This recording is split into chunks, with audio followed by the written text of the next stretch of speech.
Hello everyone, my name is Evgenia and welcome to my channel. This will be the astrology forecast for the month of August 2023 for the sign of Gemini. Gemini, right at the beginning of the month, you will have full moon happening in your 9th house in the sign of Aquarius. This full moon will be making a square with Jupiter, which is in your 12th house in Taurus, and of course the Sun will be opposite in Leo in your 3rd house, also squaring Jupiter. So this could mean that whatever is culminating for you in this area of your life will be expanded even more by Jupiter. The 9th house is connected to travel, education, publishing, expanding of our higher mind, our belief system, our teachings of our father, authoritative figures we can also find here. So all those things will be culminating for you at the beginning of the month, and you will be putting something in those areas to an end. Whether it be a university degree that you have been working towards for so long, because the Aquarius is a fixed sign and it takes time, it's building its basis steadily and slowly, then this will be illuminated for sure. The only negative thing here is that this Jupiter from your 12th house will try to make some pushbacks to all those things you are trying to finish there in your 9th house. Pushback can come from another person. Hidden enemies can be found also in this 12th house. Also, very often we ourselves can be enemy to ourselves, because we wear toxic patterns in our being that are unconscious, especially in the 12th house. The things which are in the 12th house are usually hidden. So try to make conscious all those patterns that are pushing you back on the way to your success. This can be because your 12th house is in the sign of Taurus. This can be overindulgence in food, in sleep, in toxic substances. It can be anything which is pushing you back, really. Also, at this time, you can feel like you don't have so much free will as usual for the whole year, while Jupiter will be in Taurus, because Jupiter is our free will, and when it's in the 12th house, this can be a little bit hidden. It's like that element of ourselves, it's hidden, it's gone, we don't feel it, it's missing. Also, if you try to make conscious of this 12th house and what it's all about, you can learn a lot from it. And maybe it's really time for you to go inward and try to reconnect with your unconscious mind. You can use different methods which will help you to solve this. But I think this is excellent period for those things, because Jupiter can also give you luck to finally resolve some of those toxic patterns that are pushing you back. On the same day, Saturn in Pisces, which is in retrograde motion, will be opposing your ruler, Mercury, in your 4th house. So opposition between the 4th and the 10th house. These are angular houses. this will be felt by you, whatever it is about. It can be about legal matters, it can be about papers, signing papers, phone calls, communication, important communication with authorities, maybe some things which have to do with your boss. But also because Saturn is in retrograde, you can expect for the things to take a little longer to be resolved than usual. There can be mistakes made, pushbacks and things like that. And because Mercury also rules your physical body, your first house, this can affect your vitality, your levels of energy. It can drain you. Then on the 9th of August, Venus in Leo will be squaring Uranus in Taurus. So Venus has been some time now in your 3rd house, and she just has started her retrograde motion. Making square to Uranus, it's not very good, of course, because it can affect your relationships, it can affect your communication, you can attract some hidden enemies with this energy. So, think a little bit how you communicate with the other people, what things you say to them, because maybe not everyone is your friend and not everyone deserves to know whatever about you, because then you can attract some problems with that energy. On the 13th of August, Venus will conjunct the Sun in Leo. After this conjunction happens, Venus will go into the underworld, and it will be invisible. She will be invisible for some time.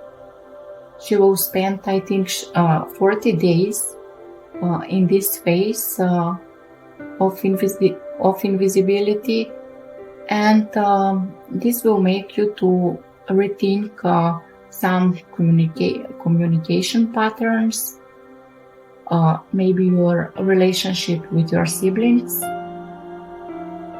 relationship with female figures in your life, maybe writing will be good for this energy. So whatever insights you get, it will be nice to write them down because they will be helpful later. So be mindful of this energy. Then on the 16th of August, we will have a new moon happening in the sign of Leo. While Venus is very close to the new moon in retrograde motion, the Sun and the Moon will be conjoining here in the sign of Leo in your 3rd house, and this will be very, very bombastic energy. Something new will be happening definitely, will be starting for you in this area of your life. Maybe maybe you will be changing the way you communicate with other people. Maybe you will be changing your relationship with a particular people, which can be found in this area of your life. Maybe your siblings. Then maybe you will be thinking of starting a new course that will teach you something, and having Venus here, maybe, and in Leo, maybe it will be about art, acting. Maybe you will find that helpful for you. Uranus in Taurus will be squaring this new moon. So again, this can bring unexpected expenditures with vehicles, unexpected fights, quarrels with siblings, and because new moons are usually more malefic in their nature than full moons. They bring some malefic energy with them. So be careful, because you have Uranus in your 12th house. This can lead to very, very toxic behaviors from other people, also from yourself, and it's good to make it conscious. So maybe it can be avoided eventually. On the 19th of August, the Sun in Leo will be making positive aspects with the nodes. The nodes are in your 11th and 5th house. The Sun will be making trine to the North node in your 11th house, and sextile to the South node in your 5th house. So this is good, because these houses are connected to good energy, good spirit energy. It can be about creativity, it can be about social circles, getting together, doing something together. Something will be illuminating there, something will be started, because the 5th and 11th house are in Libra and Taurus, in Libra and Aries, and this is the cardinal axis, which is calling for action, for starting things from anew. And maybe some creative project within a social group will be beginning for you at this time. It can be creative project because the Sun will be in Leo, and etc. Then, on the 20th of August, the Moon in Libra will be sextiling the retrograde Venus in Leo. So Libra for you is in the 5th house, and it will be sextiling Venus. So both the Moon and Venus are feminine energies, are energies that attract things, nurturing energies, things that like to enjoy in good food, in good company, energies which are sensual in their nature. They like to touch, to feel, to smell, to taste, and things like that. So this will be very good, especially because Venus is in retrograde. So all of this, it will be amplified even more. So maybe you will be having very, very good time around this period connected to those two energies. On the 21st of August, Venus retrograde in Leo will be squaring Jupiter in your 12th house. So again, the 3rd and the 12th house. It looks to me like this whole month, these energies which are going on with the 3rd and the 12th house are never stopping, like they are over consuming you. Yeah, and this aspect between Jupiter and Venus, I wouldn't say it's a bad aspect, even if it's a square, because the two are benefic planets and they bring good things.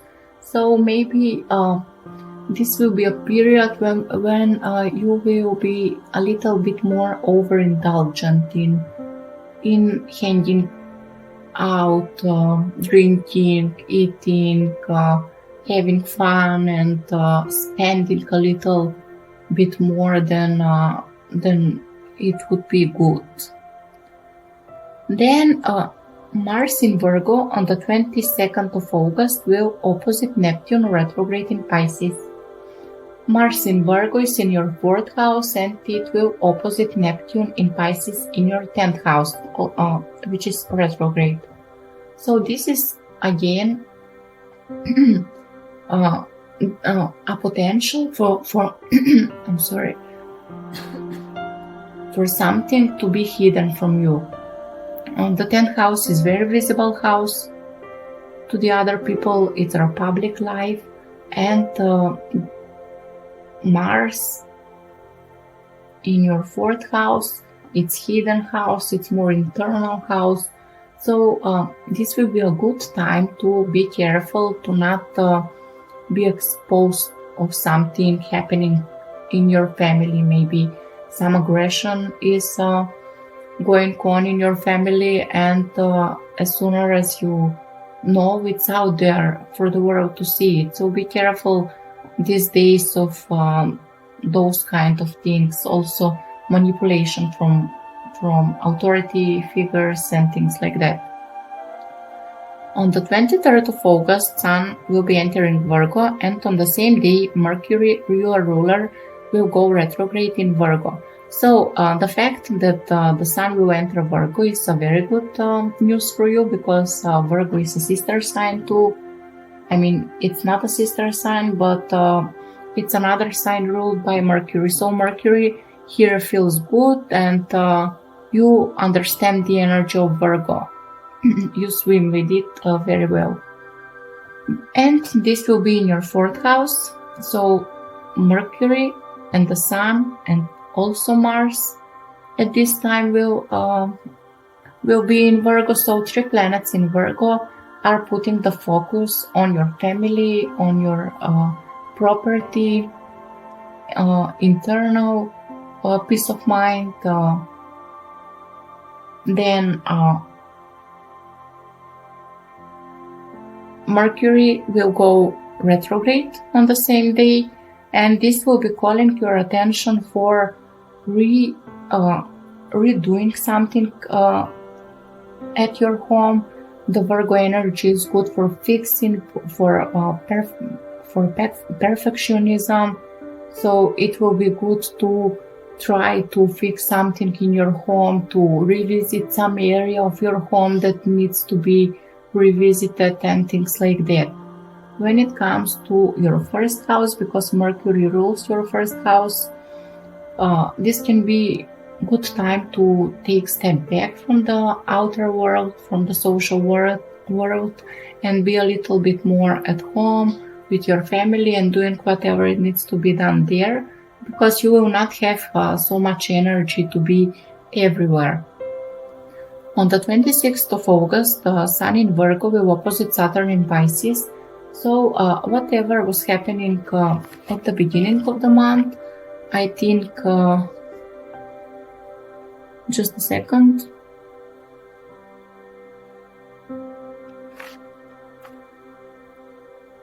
Yeah. Okay, so yeah. Mercury, no, the Sun opposing Saturn. Yeah. Yes.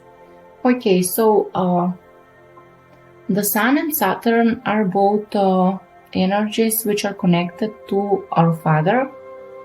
So this can be a time, and because especially Saturn is in your 10th house, the Sun is in your 4th house, this speaks also about this family dynamic that will be going on. So maybe this will be about legacy, something it's given to you from your father or mother or your family, or you're getting something from them. But because Saturn is in retrograde, it will take a little bit of time for that to be resolved, but the thing is illuminated, it's there, you know that it will be yours or whatever. Yeah, definitely, because especially your 10th house is in Pisces, and Pisces is something which is very old, maybe you will be getting something very old which has a lot of tradition in your home. Then and the Moon will be making positive aspects both to the Sun and to Saturn. The Moon will be in I think just a second.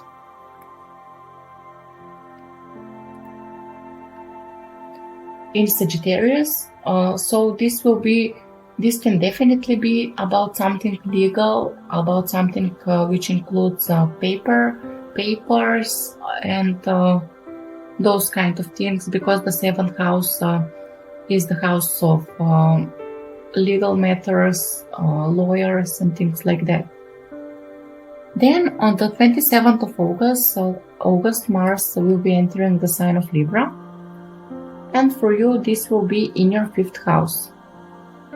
So this energy will be making a trine to your rising sign, to Gemini. and this will be excellent to do some sports, to be social, to be creative, to hang on more with people, to spend more time with your children maybe, etc. So this was my analysis for the sign of Gemini for the month of August 2023. If you've liked this video, press like, subscribe, and I will be very happy to hear from you if this was relevant. And until the next time, bye and have a good month of August.